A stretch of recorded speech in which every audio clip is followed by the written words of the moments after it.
Good morning, everybody. Welcome to the webinar, which we are doing today on how to manage your vehicles like a pro. If you have joined one of our webinars before, you will most likely know who I am, Jonathan Isaacs, product marketing manager, and I've been with BigChange for around about 7 years now. I'm also joined by Dom and Camilla, both of them in Road Crew. Guys, do you want to say hello and tell them a bit about yourselves? Yeah, sure. I guess I'll go first. Hi everyone, I'm Dom. I've been in Road Crew for about 2 years now. Before that, I was at University of Leeds studying international business, so it's my first proper job out of university. I love being here. I'm pretty sure that's everything. Camilla, you want to pick it up? Hi everyone. Quite similar to Dom actually. So I've also been in Road Crew for 2 years, and before that I was a psychology student at University of Bradford, and this is also my first big job. So the guys here are absolute experts on managing vehicles, which is why we've chosen them to talk through this area of the BigChange platform. If you're not a member of the BigChange family, welcome to the webinar. It's not just a webinar that is put on for customers. It's for anyone who has an interest in mobile resource management. If you're not a member of the BigChange family, you might be asking yourselves, who are we? Who is BigChange? Well, we do an awful lot. We provide job management software that makes your business unstoppable. We do that by providing a huge amount of functionality, which can largely be compressed into 6 key areas that you can see on screen. We have a native iOS and Android application, which people in the field can use to complete job sheets, expenses, time cards, absolutely anything you can think of. We do job management, getting your resources, your engineers, your drivers to the right job at the right time every single time.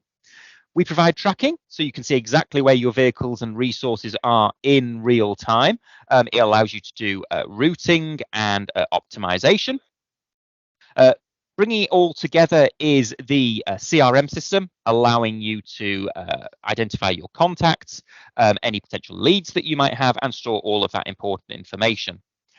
We also have a quoting and invoicing or finance module, and we will be covering more about finance in later webinars because we're adding a huge amount of functionality to that. And last but not least, we have reporting and dashboards. We are going to be doing another webinar on dashboards next month, and that is bringing all of the data that you have in BigChange to life, allowing you to make key decisions at the right moments. You don't just have to take our word for it. We have over 2,000 customers across the entire world. We have customers in Europe, the Americas, and also Asia Pacific. And we've put some brands that you may well recognize on screen. The slides towards the end are going to contain some QR codes. I'm sure we're all familiar of QR codes, so you might want to keep your phone handy to scan them. That will be for signing up to future webinars or taking you to external resources. This webinar is being recorded, and we will put a copy of this on our YouTube channel and also on our learning management system as soon as we possibly can. You may well have some questions. If you do, Teams has an amazing question section. Put the question in the chat. I will do my very best to answer them whilst Camilla and Dom are talking. If not, there will be a Q&A at the end of the presentation. So without further ado, I'm now going to stop sharing my screen. I'm going to stop talking, and I'm going to hand over to Dom and Camilla. Thanks, John. Let me just get this share screen coming through. I think that should be working. Can you see that? Cool. Okay, so a bit of an introduction then, I guess. Personally, myself and a lot of colleagues think that one of the most powerful features BigChange has to offer comes from the ability to seamlessly monitor, track in real time, and configure your fleet to suit the individual needs of your business. Whether that's keeping track of your engineers' daily routes or managing top-notch condition of your vehicle, BigChange has a bunch of functionality to make your fleet managing experience a stress-free one. Today, me, myself, myself and Camilla will be outlining many of the features surrounding what BigChange has to offer in regards to fleet management, and hopefully by implementing some of these features, you can get the most value out of the system as possible. So I'll be passing over to Camilla here, who is just going to go over some interesting facts quickly for you. Fantastic, thank you, Dom.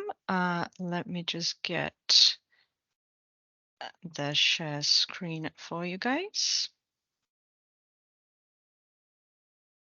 There we go. Hopefully all you can see that. So tracking data is essential to many businesses. This is a very, very popular feature within our system. And here are some interesting facts to kind of get us started and put all of it into perspective. So currently we have 50,000 active trackers on our system, with over 1,700 of our customers having at least one tracking device assigned to their site. On average, the map tab is viewed 500,000 times a month, which just shows you how heavily our customers rely on live tracking data on a daily basis. In 2022, our customers traveled over 625 million miles, so that's quite a lot. So I'm just going to run through today's agenda. So we have prepared a few parts of our system for you guys, which can increase productivity and save you a lot of time in day-to-day tasks. So we will walk you through a quick introduction to the administration side, managing your fleet in Fleet and Resources tab, map and live traffic data, reports and data analysis, and lastly, maximizing flow of information using alerts. So I will now hand you over to my colleague Dom. Thanks, Camilla. So second here, let me just take control again. So before we go into, I guess, the nitty-gritty details about what you can get out of the system, there's a few sort of back office settings and a few features that you need to sort of set up before you can get anything out of the system. Just like any good software system, the information you get out is only good as the data that you put in. So I'm just going to quickly go over, I guess, all the different sort of back office administration side of the system that you probably need to put information in order to sort of get or use a lot of the other features that we'll talk about later on. So the first bit is the vehicle section, the add and edit bit here. So as you can see, you get into this area of the system by going into My Account, Admin, Vehicles, and Add and Edit. You get this first screen here. You can see the registration, the group. You've got your references, your vehicle types, your cost per mile, and a few other different bits of information here, all of which can be entered in on the next bit of the slides we'll go into in a second. The bits to take sort of note of here is the import and export for fleet attributes, because you might have a large fleet with loads of different attributes, which again we'll talk about in a second. There's a quick and easy way to get all of those onto the system in one go, as opposed to having to do them manually. So once you go into a vehicle and start creating one, you'll be presented with a picture here that you can see on the left hand side. First thing to take note of is this sort of cost per mile and cost per day. Using these figures here and inputting the data, you'll be able to see exactly how much this vehicle is costing you on a day-to-day basis, depending on how many miles it's being used. You also have the attributes here. Now, these can be additional things such as tow bar, cradles, and power lifts, I guess, is the examples we've got there in the image. You have the option as well as putting an expiry date, because there may be a situation, I guess, where you need to make sure that that particular attribute is up to top-notch, is in a top-notch condition, and put an expiry date on there might let you know, I guess, when you need to next service that vehicle or get that particular part looked at. On this screen here is also where you'll be assigning vehicle checks and defect checks to your vehicles, and again we'll go into a bit more detail about that in a brief second here. But you also have vehicle custom fields. Now, at default, you may not have all the information that you need to keep about your particular vehicle. So custom fields basically allow you to put more information against your vehicles, and these can be put against particular vehicle groups. If different vehicles, I guess, have different bits of information that you want to keep about them. So again, you can just keep all of that information in one place to make it easy to find and manage your fleet. Next bit, I guess, here is vehicle groups and restrictions. Now, I particularly like this myself, this feature. I feel like it's quite useful in terms of what you can get out of it. So you might have different classifications of vehicles, I guess. In the example you can see here, we've got HGVs, minivans, and vehicles. This allows you to sort of classify and spread out, I guess, which groups of which vehicles are in which group. And the main sort of draw of that, I guess, is that when it comes to looking at the map, each of the different groups is separate from one another. So if it comes to, I guess, distributing which vehicles each individual manager is responsible for, that's an easy way to do that there. When it comes to restrictions as well, I guess this is a feature, again, that's mainly to do with the map and your web user users. So what this is mainly to do with, I guess, is you can restrict certain individuals from only being able to see certain individual vehicle groups. An example of that might be you only want a particular user who manages a certain number of vehicles in a particular part of the UK. You could set that up there and set it so that they only have visibility of one particular vehicle group. Additionally, you might have in a scenario, just thinking off the top of my head here, sort of like a private vehicle or an individual who's on the back office, like a director or something, that may want to be able to see private vehicles or private tracking data. You could set up a vehicle group whereby, or a restriction where it has all the groups ticked so that he can get a full overview of exactly where all your resources and all your vehicles are at any one point in time, while nobody else in the system can. Again, here, another bit that's worth going over quickly is to do with vehicle check severities and flags. So vehicle group, sorry, I'm on the wrong bit here. So a common issue, I guess, that a lot of businesses might encounter is maintaining the top-notch condition of their vehicles. BigChange has the ability to sort of deal with this through our highly customizable vehicle check feature.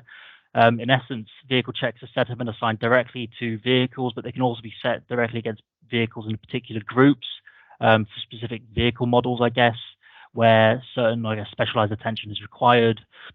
You also have the ability to set up severities for your vehicle checks. So you can basically set up in advance which vehicle checks are most important. And on the back of that, you could also set up alerts so that if a question is answered of a certain severity, it would then trigger the alert to go to whoever you set it up to go to. You also have the option of vehicle defect flags. These will be added automatically to the system upon a defect being raised. The point of these, I guess, is that you can a web user on the back end can filter out, I guess, looking for a certain flag. So it's easy to keep track of what needs doing and when. Next slide here, we'll be going over actually the creating and updating part of the vehicle checks. So there's two main areas, I guess, when it comes to vehicle checks. We've got tick sheets and vehicle sheets, or tick sheets and worksheets, sorry. The main sort of difference between the two is that tick sheets are mainly sort of like a basic version of it. I believe they are sort of a legacy function at this point, but they are sort of mainly sort of a yes or no question type, where if they answer yes, a defect will be raised and then a photo will need to be taken by the particular engineer. The other option, which I think is more or far superior, is worksheets. So similar to how you would set these up for a job type or a job worksheet, you have a lot more functionality in terms of what sort of questions you can be asking. You've got yes or no, you've got cost, you've got statement, and there's plenty of more that you can see in the image here. You can make the answers mandatory. You can basically set it up so that if they answer in a certain way, it will apply a severity. And again, that's useful when it comes to setting up alerts. And you can also determine whether a defect requires photos. Similar to, I guess, how you can set these up for worksheets or job worksheets, you can add conditional branching. If a certain question is answered in a specific way, you may want a follow-up question to be raised after that. So yeah, I would always suggest creating worksheets. And if you are one of our customers that is making use of tick sheets, there is a way to convert that sort of legacy tick sheet over to a worksheet to make it easier to start using that function rather than relying on the sort of tick sheets, I guess. And the last bit that we're going to go over briefly here is driver behavior. So BigChange provides our customers with a way of monitoring driver behavior. This allows you to keep track of how each individual driver performs and conducts their journeys between jobs. The functionality is solely based off the tracker fitted to their vehicle. I guess the main draw of using this feature is that it improves driver safety, reducing costs through unnecessary fuel consumption, and I guess ensuring that speed limits are adhered to, among other things, I guess. The main ones that we look at here, as you can see, are idling, overspeeding, harsh acceleration, harsh braking, and cornering. Now, from the image on the left-hand side here, you can see that we've got a value to reach score, and we can see we've got 10, and then we've got 0 there.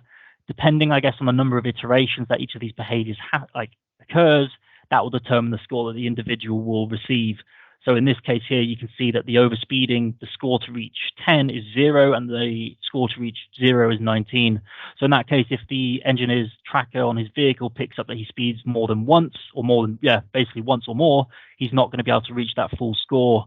But if he was to score anywhere in between 0 and 19, the system would automatically sort of calculate then what his driving behavior score would be.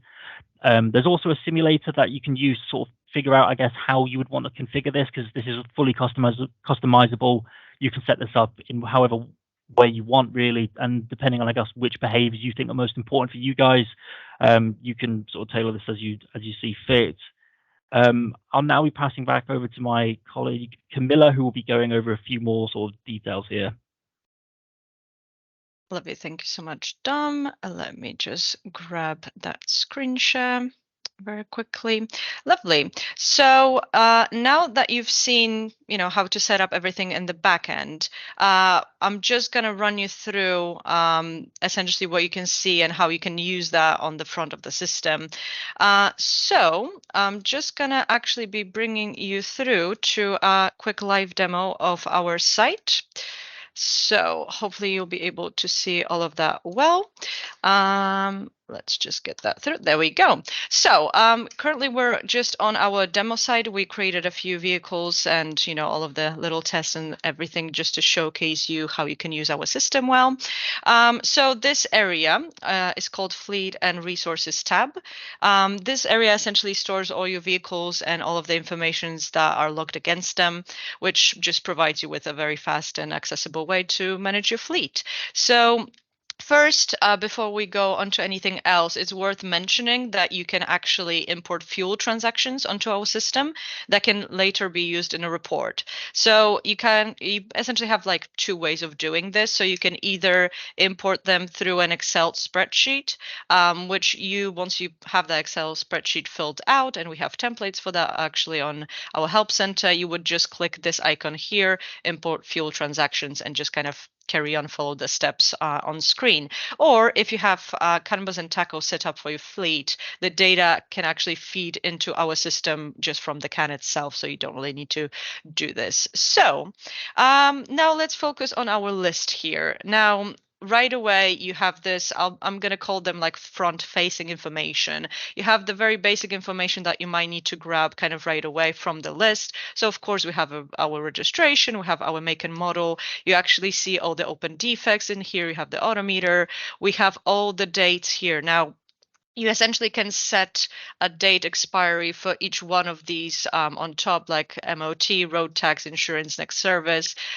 This just, of course, allows you to not only kind of, put that information on our system and just have them kind of, ready to go from this list. We can actually set up a alert to alert you that one of these is going to expire ahead of time, so you can stay on top of all of this information. So from just our demo, we have only 7 vehicles in here. You might have a lot more than this.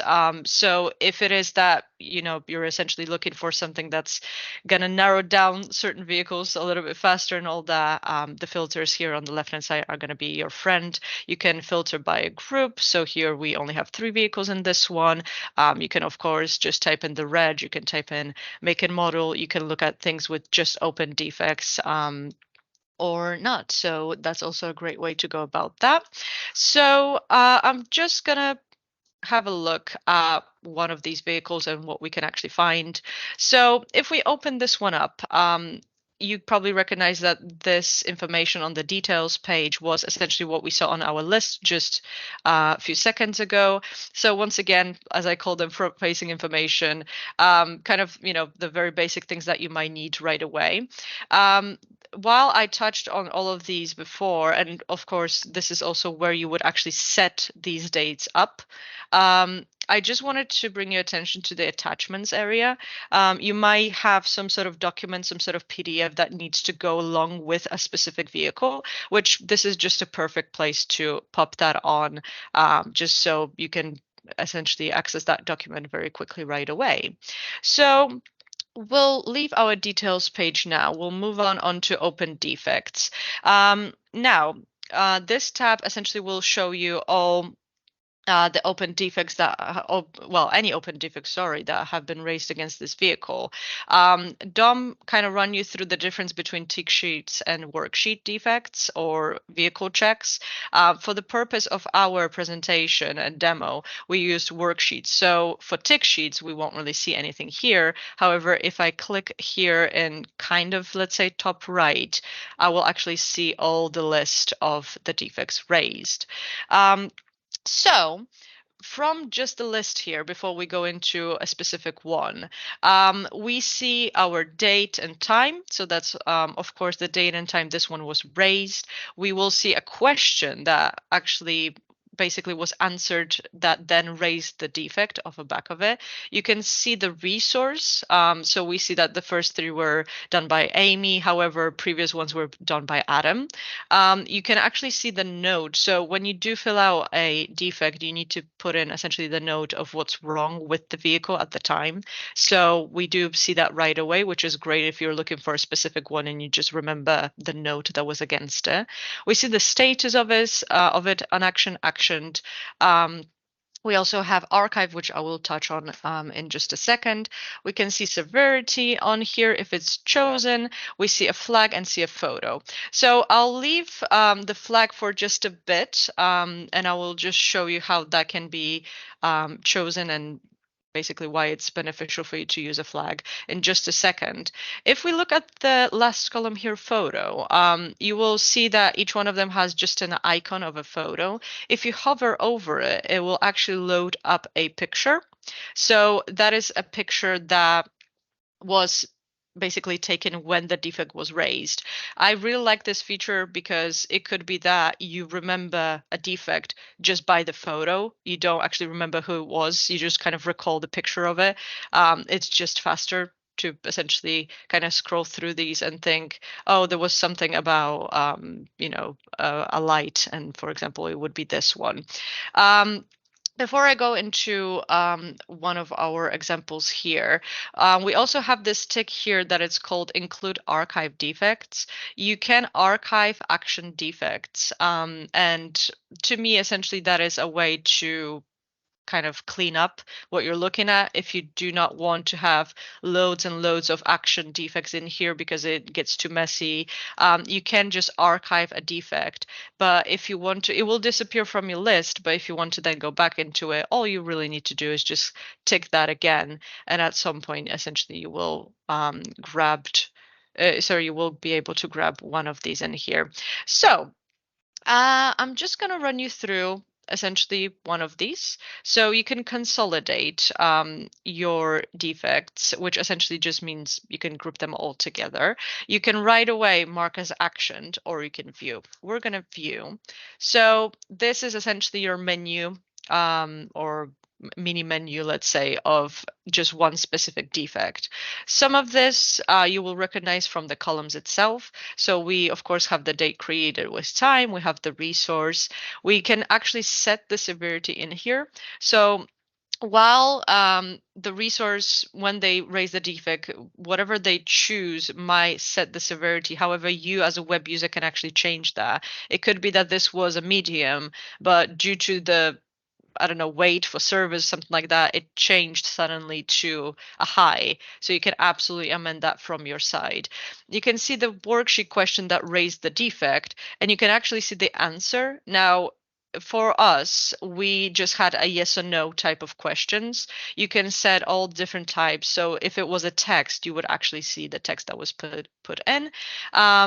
Or drop down. The notes here are the notes that we saw in the column as well. So here we just set flat as in flat tire, but of course it could be a longer answer. It's just informational from the resource itself. You can add to it as well if you would like to.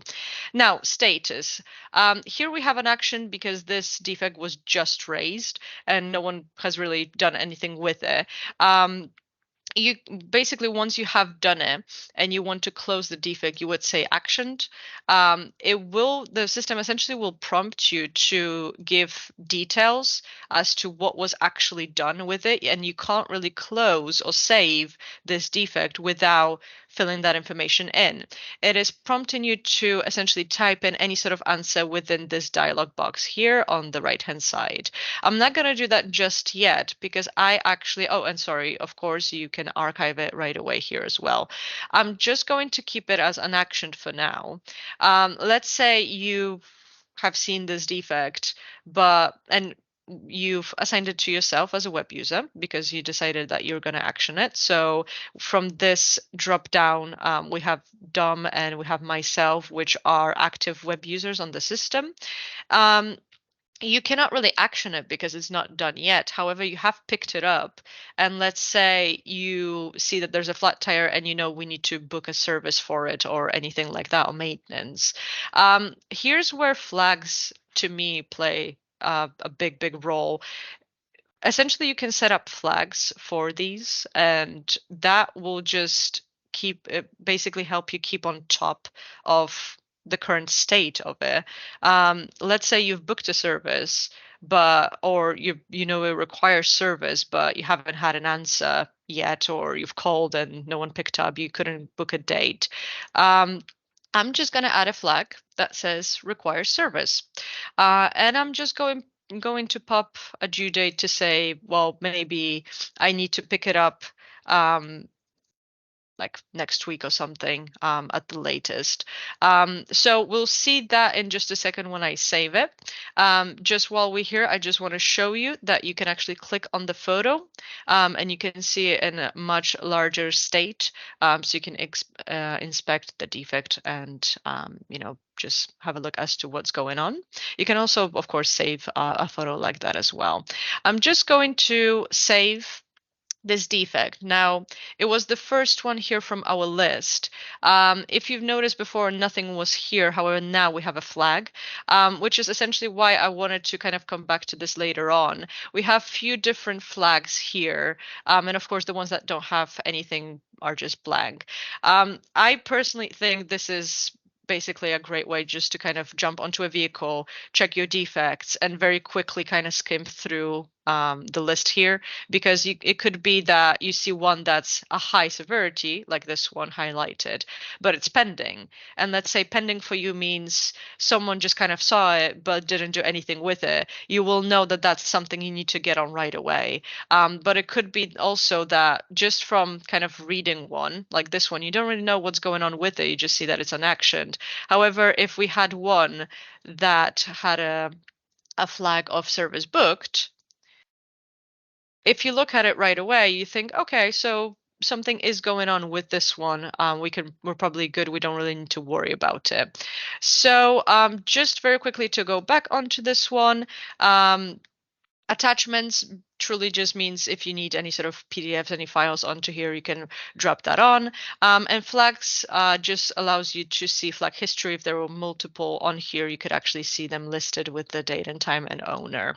So I'm just going to get out of that one here. So I think from this one, that is everything I want to show you on the open defects. I'm just going to move on to vehicle checks here. Now, let's say you need like a specific vehicle check a resource has carried out yesterday or a week before, whatever it would that be. Of course, you can find it right here on this tab. So we can truly just simply look for the date. You can search by let's say a name if you needed someone specifically. So I'm just going to select, because we were looking at defects for Amy, I'm just going to select the one that Amy as a resource has done. Now, I do recall looking in here that Amy, as you can see in this resource column, had 3. And as you may notice in this column number of new defects reported, we have the number 3. Now, this essentially says that this vehicle check has been carried out, and while carried out, there were 3 in total defects raised. So we're just going to click onto it. We have 2 little tabs in the top right. The details page is truly just like raw information, which is which resource has done it, was the start date and end date. You can see how long it took us to essentially get this completed. If you scroll down, you can see the resource's signature on here. So if we go into worksheets, this essentially is a breakdown of the entire worksheet. Some of the information might seem kind of the same, but of course it's just for the sake of you being able to identify some of this information. So we see the entire worksheet that we had for this vehicle check, every single question in here on the more left hand side. You can see every answer and what the answer was. You can actually see the notes. So this first question here created a defect. And we know that by this column right here that says raise defects number 1. You see that it says notes on this side, on this column. Now, these are essentially the same notes that we saw on the defect as well. So it's also quite nice to identify it this way. And our photo column might seem familiar because it's essentially the exact same column that we saw on the list before with open defects, which again just allows you very quickly to just have a look at the photo. So that is it for the vehicle checks. Just very quickly on the stock tab on here. Now, if you are basically using, stock or on your vehicles and all of that, you can essentially just allocate your stock onto a vehicle as one of the options for location. So if there was any, and we have 2 pieces of non-consumable and 27 of consumable on this one, you will be able to see, of course, the breakdown with the date, with make and model, and all of that. We're not going to focus too much on like the way that the stock would work, just because that's a slightly different part of the system. But just to kind of break it down here, if there was any job that this vehicle was involved with that also had stock movement, you would see that breakdown here. The thing that I feel like a lot of people don't actually know that is located here specifically is the reorder level of the stock items. So on each vehicle, you can set a reorder level for any stock piece, that is on our system. So essentially then, once you have that, you also have the ability to set alerts if any stock reaches that reorder level or falls under, anything like that. It's truly just as simple as clicking on add, putting the make and model, and what is the number that you're after. Lastly, so this is just a very quick section that's called notes. I just added in, for the sake of showing you how this works, just one quick note. So I've seen most people use this as more as like passing on information between colleagues, anything like that. I've added here a note that is of type service. I called it discussion on service price.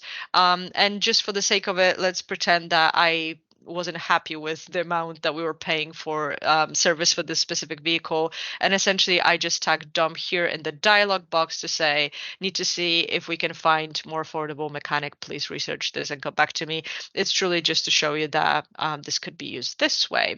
So I believe that brings me to the end of the demo of the fleet and resources. And now I'm just going to pass you over to Dom for a quick vehicle check demo. Hi, Camilla, thanks for that. Let me just take control again here. So, obviously, we've spoken a lot about the sort of back end, I guess, setup and the utilization you can get out of it here. But we also thought it might be worth quickly just going over, I guess, what your drivers can expect from their point of view from using the JobWatch app, and I guess the impacts that all the things we just talked about would have. So I'm just going to quickly log in here as one of our engineers that we've set up for testing purposes. And this will be the sort of home screen that you guys can expect to have. Now, the first thing that I wanted to quickly go over was the driver behavior. Now, obviously, we've talked about that, about how you set that up and everything here, but you can also set it up so that your engineers can actually see their day-to-day behavior and how their driving has actually affected their score. So going into this window here, you can basically just see what their average scores are for each of the different sort of categories that we talked about earlier. You can basically also see the group average rank, and the actual group rank as a whole, and the total distance traveled. So if they want to keep on top of and see what their sort of driver score is per sort of time period that they're driving, that's completely possible from within the JobWatch app itself. I guess it can promote sort of competitive nature within individuals here so that they can compare themselves against one another. So the other thing that we quickly wanted to go over was, I guess, the vehicle checks themselves. So once we've set up a vehicle check against a specific vehicle, the engineer would simply have to go into the vehicle check section here, be presented with this window where at first they would need to put the vehicle odometer, which would simply be the one that they read off their vehicle at the time. They'd then have the, I guess, depending on what worksheet you're using, the variety of different questions that you've asked them to then fill in. In this case, are the tires in adequate condition? If I say yes here, I'll then be asked to take a photo. Now I think I'm just going to take a photo of the desk here quickly. I'll submit that. And once I've done all of this, this will all be then transferred back to the site there for if there are any issues. The office can action this. You can also see previous defects that are raised. So you can also see here that on Tuesday, a picture of a tire was taken from one of our colleagues and some other damage and etc. that's been done. So I guess they can also just keep track of what's been done here. So I'll just put a quick note in here so I can submit it. And then I can either raise a new defect or update an existing one. So we can see the existing ones right in there, but in this case, I'll just quickly raise a new one. And then obviously once I've gone through that, I'll go to the next question, and I guess that's sort of how it works from there. So we thought it would just be useful just to quickly show you, I guess, what your engineers can be doing from their point of view.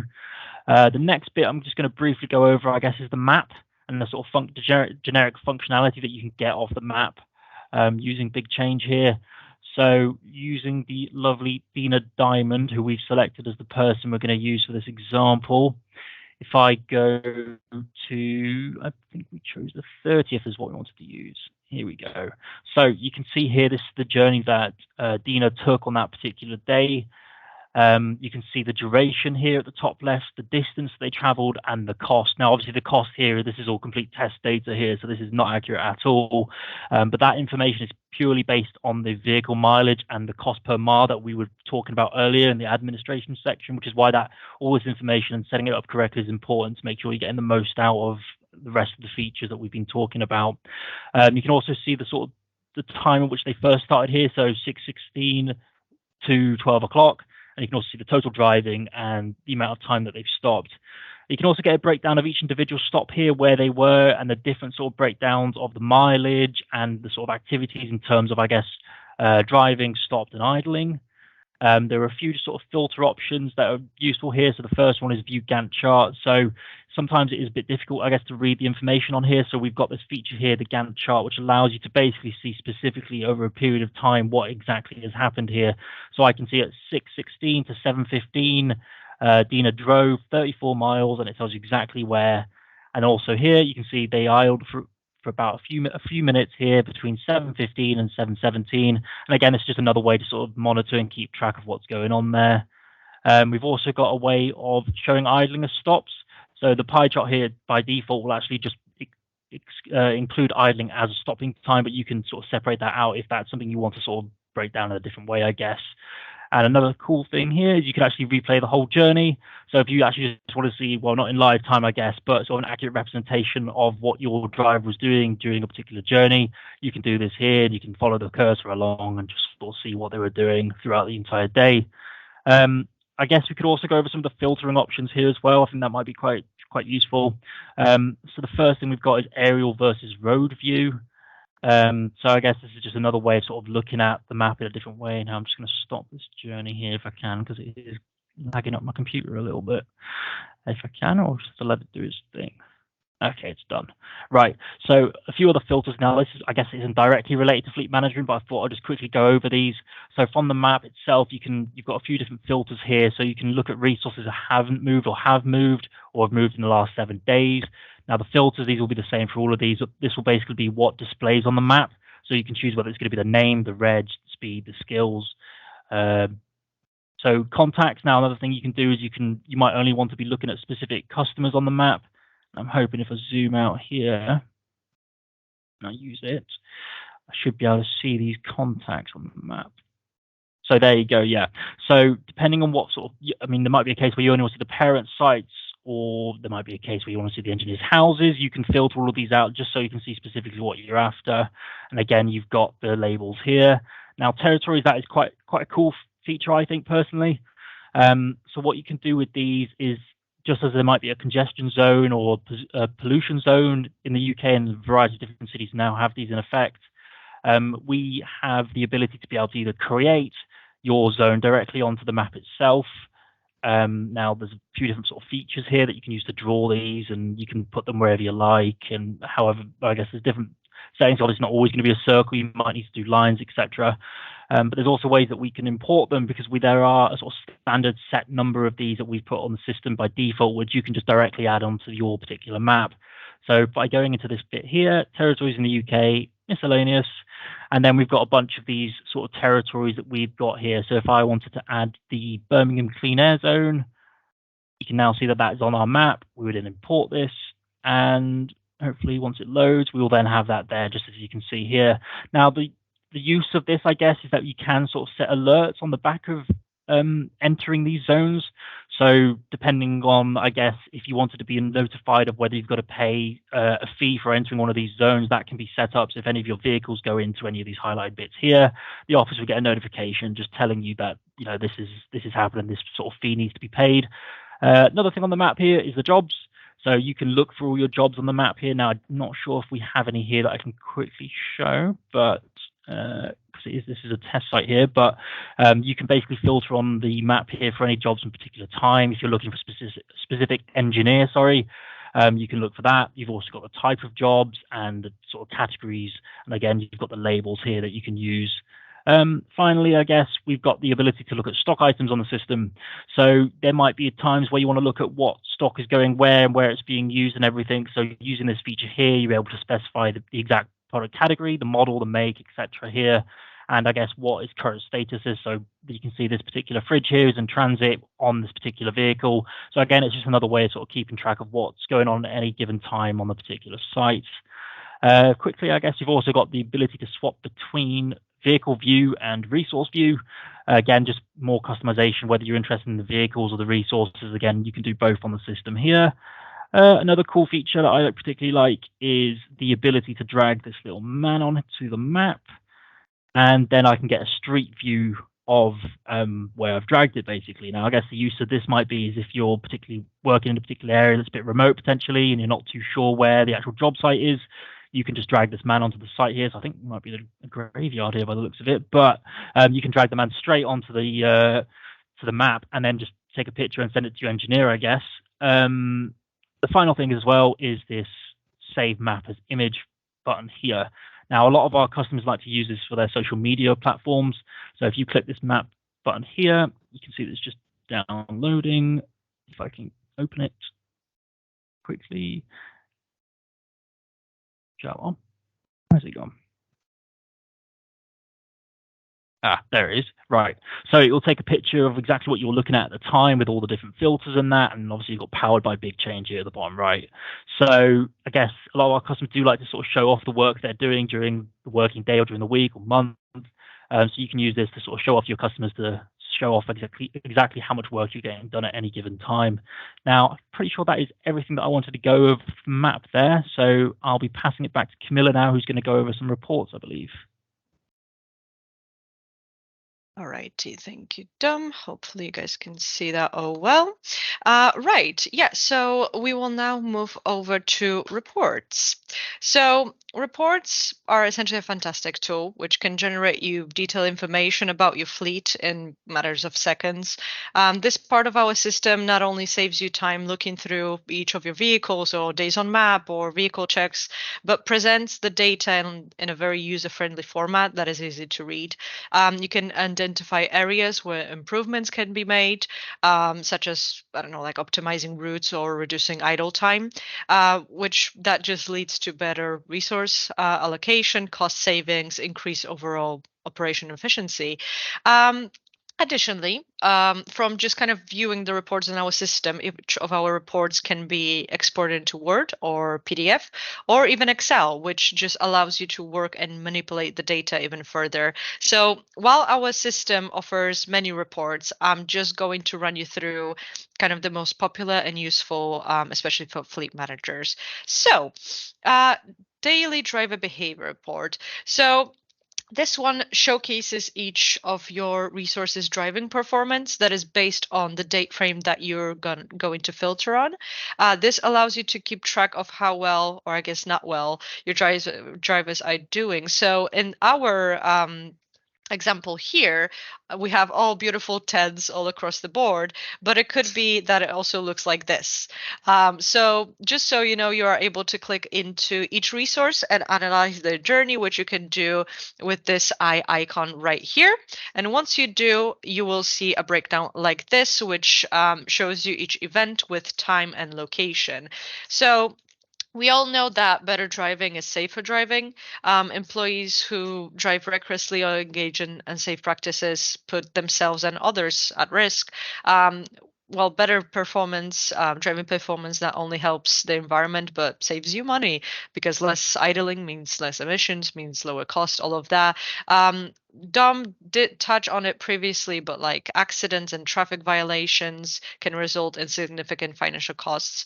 Things like vehicle repairs, medical expenses, legal fees, all of that. It can basically just cost you quite a lot. So by identifying, addressing poorly driver behavior, employers can reduce likelihood of accidents and allocated costs. All of these can just contribute to higher reputation of your business, because it just raises professionalism and yeah, saves you quite a lot. So next one, vehicle checks. So this one is vehicle checks with worksheets, because as we previously said, we used worksheets for our vehicle checks, but we do have a report just for take sheets as well, if that's what you're set up with. So previously we had a look at vehicle checks and how to view them on Fleet and Resources tab. So by using this report, you can actually pull the vehicle checks carried out in a specific date frame into just one file. So that basically creates you a convenient way of investigating like a large amount of data or answers. The same, of course, once again, can be generated for the tick sheets. This is just a great way to just pull information onto one document. If it is needed, for example, for performance review. I've also seen many customers use this as information for their customers. It could be that depending on what it is that your business do, it's just required for the customers to see certain vehicle checks. So that's also just a great way to pull that in and send that off to your own customer through a PDF. So next one, PTO report. So if your vehicles are fitted for power takeoff, this report will allow you to check which vehicles are used and for how long. So each line can be viewed individually. If you click show journey on the system, it basically will open up a map which places you in that exact spot that the event took place. Another interesting feature of this report is that you can create a contact using the address from the event if one doesn't exist already with that same address on your CRM, which you can do clicking that plus icon that says create contact here.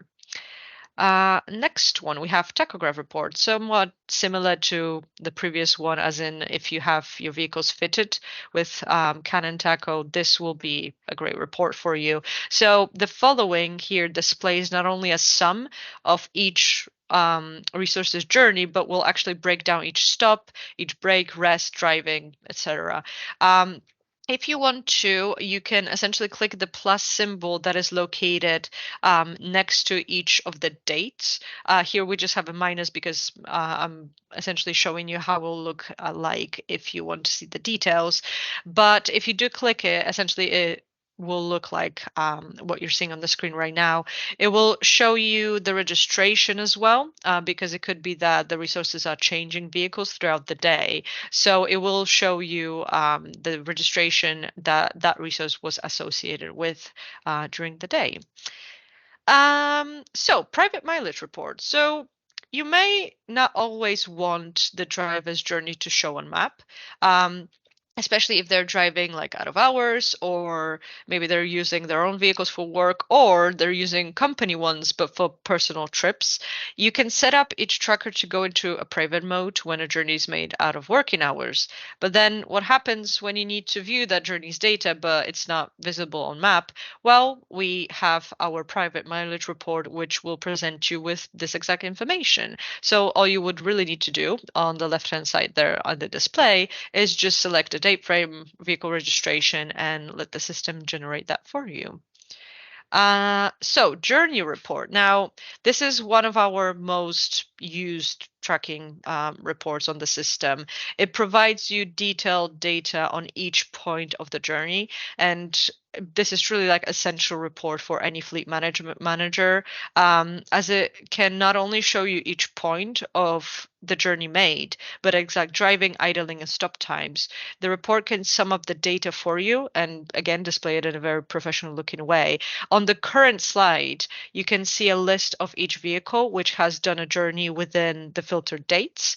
If you click on the plus sign that's right next to the registration, it will essentially open up to something like this, which will show you details of the specific vehicle. So you'll be able to see each journey point. The numbers correspond to the ones you can actually find on map. So the 1, 2, 3, 4, 5 that we see there are essentially the same exact stops that you will see on map.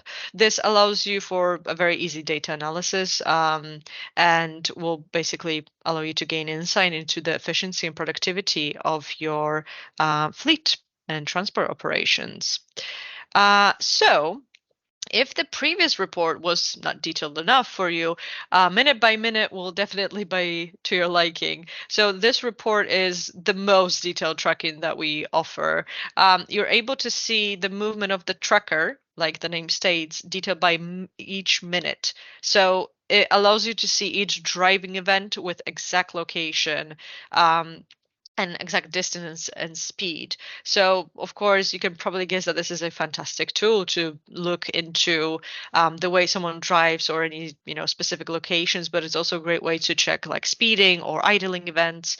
If you want to make sure that the resource was not doing unnecessary idling, because sometimes it is necessary that someone stops with the engine on, you're actually able to just copy paste that location that you're seeing in the location column and just look at Google Maps and see the area. Additionally, this and a few others can actually serve as a very, very valuable security measure. So in the unfortunate event of theft or unauthorized vehicle use, such detailed tracking data can actually help you locate a stolen vehicle very quickly. So last report that we wanted to show you, time allocation report. Now, this report is a brilliant way to check if a driver or vehicle has been to a specific contact. As long as you have the contact saved in your CRM and the vehicle drives into the geofence of that contact, you will actually be able to see that on this report. So each result will be divided by the contact, then provide information on which vehicle and resource visited said site with the date and time spent at that location. If the resource had a job booked for that contact as well, the report will show you the job type and the reference of that job as well. So that brings me to the end of reports, and I will now hand you over to Dom. Thanks, Camilla. So again, we've talked about a lot of sort of setup and ways of inputting a lot of information against your vehicles and that. But if there wasn't a way of sort of getting notified of when things are happening on the system, sort of what would be the point then? So BigChange has got an alert system here, and we thought we'd just go over a few of our favorite alerts to do with sort of fleet management. But there are obviously loads of other alerts that you can set up for all different aspects of the system here. So I highly recommend going in and sort of taking a look and see if there's any alerts on there that you sort of tickle your fancy, I guess, and can help you on day-to-day operations. So when you go into the alerts tab here, you're presented with two different tabs. You've got the alert raised and the alert programmed. So first, I guess, the alert programmed, you can see who's created it, who the alert's being sent to, what I guess it's regarding, whether it's a vehicle or resource, the description, a brief description, I guess, of an overview of what the alert's looking for and whether the alert is active and the number of times that it's triggered since being created. Within the alerts raised tab, this gives you the ability to sort of filter out and look specifically for, I guess, if you're looking for a specific alert or number of alerts or a specific type, you could sort of go into here and filter through different things to find a specific alert that you're looking for, I guess. The first alert that I thought we'd go over is the odometer reading one. So again, this is quite good as like sort of a way of getting notified if a certain maintenance activity needs to be done, whether that's, I guess, taking it and getting it serviced. So you would set it up similar to how you got it here. So any vehicle has an odometer reading over 1,000 miles, and you can see the recipient here is Camilla going to her email and Dina Diamond going to her device, which you can see on the left-hand side here. This is what she received. and Camilla will obviously receive that as an email. You've got email subject message here, but if you did want it to read slightly differently, and you've got your own sort of customizable option here of putting your own template here, and I guess changing what the default message would look like. Second one is the maintenance activity. Now, again, we talked about that earlier. That's more to do with like MOT, service, other, I can't remember the other ones on the top of my head, but there's a few different options there that you can select. This alert will basically notify you when that specific activity is expiring. And as you can see, the when here, you can select how many days in advance that will trigger. So in this case, we set it as 30 days. And as you can see, it's then triggered here. And Camilla's got an email saying that this vehicle is has whatever activity it is due to expire in 30 days. Please view an action accordingly. And then you can click on that link and it will take you directly to whatever it's in regards to. Another one here is a worksheet at risk. Now, this is particularly useful, especially if you've got a particular question on a worksheet that your engineer is filling in, that if they answer in a certain way, the office needs to be notified straight away. So again, you've got any resource reports of severity high. Now, obviously, this is all we talked about this previously. You'd have to set this in the back end and basically say that the question's got a certain level of severity. But if it did and they answered that question that triggered that severity, it would then trigger the alert to, as you can see here, device of the resource causing the alert, but also the email of the manager of the email of that manager.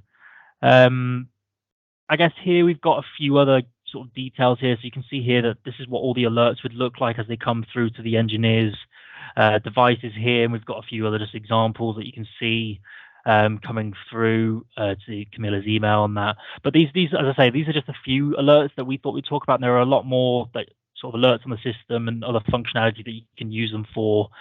Whether that's for financial documents, for tracking for jobs. There's a bunch of different ones. These are just a few of our favorite, but as I say, I highly recommend you go in there and just sort of mess around with it and see if there's any others that you feel might be beneficial for you guys. Now, I think that might be everything from myself and Camilla. So we'll be passing it back to John now, I think. Cool, fantastic. Thank you very much, guys. I'm just going to share my screen again, hopefully. Okay, and I'm going to find the right slide.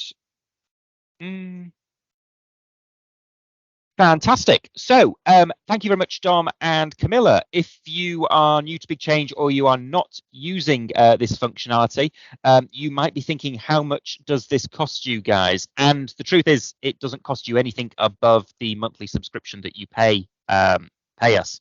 All of those functionalities and features that you have seen are included in the 1 monthly fee. There is no charge for any additional usage. Everything we've shown you is live now.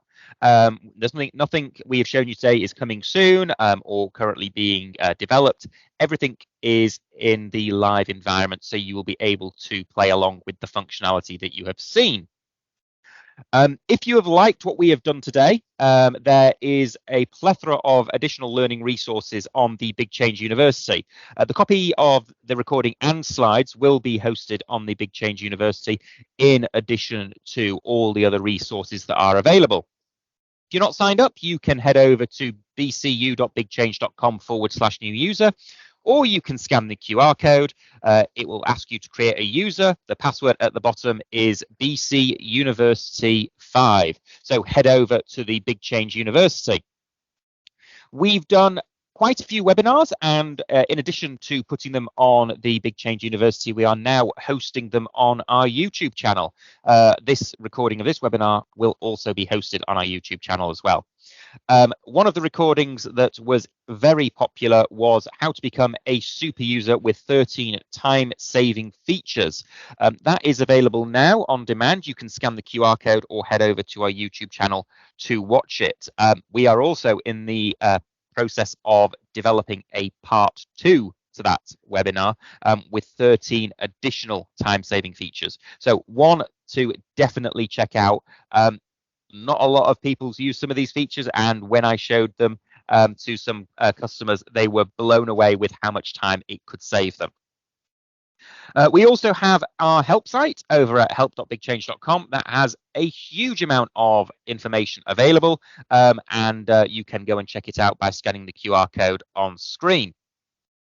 One of the things which our customers have access to, which is growing every single week, is the Success Center. That has access to huge amount of resources, not just a link to the Help Center, but we also ask a question of the week that is available to all of our customers between Monday and Friday, and the topic changes each week, of which we use that information to not only develop our system, but also provide additional training and learning resources. So if you're a customer of BigChange, do take a look at that. What do we have coming soon? We mentioned earlier we are going to be talking about dashboards on the 19th of June. No, that should say the 19th of July. It is the 19th of July. 19th of July at 11 o'clock, we are going to be doing a webinar, The Devil's in the Dashboard, showing the detail of your data in a graphical format. So if you are free on the 19th of July, head over to that QR code now, scan it and sign up, and we will be doing another webinar. If you can't attend, don't worry, the recording will be put on our YouTube channel. We also have our BigChange community newsletter. That QR code will take you to May's newsletter. June is almost published. When it is published, we will send out a notification via the Success Center for customers, and a video will be on our YouTube channel. Last but not least, I'm going to leave this slide on the screen whilst we go through the questions that were asked. Dom and Camilla put a huge amount of effort into this presentation, as I'm sure you can tell. Please scan the QR code if you can.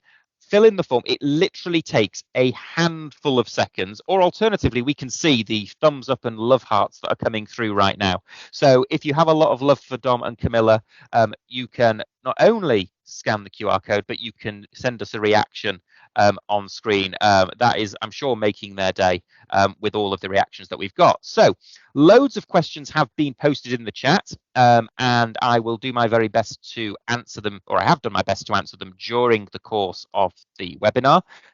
If you are watching this on catch up, you won't be able to see the comments. So I'm going to quickly read through the questions and the answers that we've got now. So Anne asked, how do you hide a vehicle from the fleet that has been sold? Well, you can mark it as not used for jobs. In terms of hiding it permanently, that is something that we are going to look at and come back to you with a concrete answer on. Tina asked, I view flags for jobs on a map. How do we click the flag for the job, and how do we click on the flag so that it opens the job? The answer is, if you right click on the flag, you have the option of viewing the job, as well as seeing the nearest vehicles, who was there, and many other options in addition to that.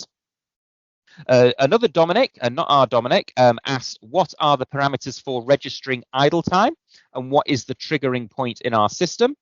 We class 2 minutes of the vehicle not moving, but the engine on, as being idling. And after 2 minutes, every minute after that is classed as idling. Dominic asked another question, which was around the CO2 emissions from fleet over a period of time. And that is covered in the vehicle's emissions report. CO2 CO2 for each vehicle does need to be populated in the system. It's really easy to find that number. It's on your V5 document for each vehicle. David also asked, is there a way for the drivers and engineers to see the responses and defects that they've raised? So they can see if a defect has been raised, but in terms of the detail that you can see on the website, that doesn't mirror in its entirety on the app, but it is something that we will feed back to our product managers. Jaylee asked, can we have some separate training on this section, as ours doesn't look like that at all? We are going to pass your details, Jaylee, over to your customer success manager and arrange for that to take place. If anyone would like additional training on that, do reach out to your success manager. If you're not too sure who your success manager is, phone Road Crew, email Road Crew, and they will do their best to help. Last question came from Thomas. He said, would the list view which contained the vehicles ever be editable to show the driver's name? And that is something that we are going to feed back to our product team as well. So thank you very much to everybody who joined the webinar. I'm just having a look at some other questions that have come in. Tam has asked, is it possible to highlight overdue dates, e.g. MOT in red and say later this month in amber?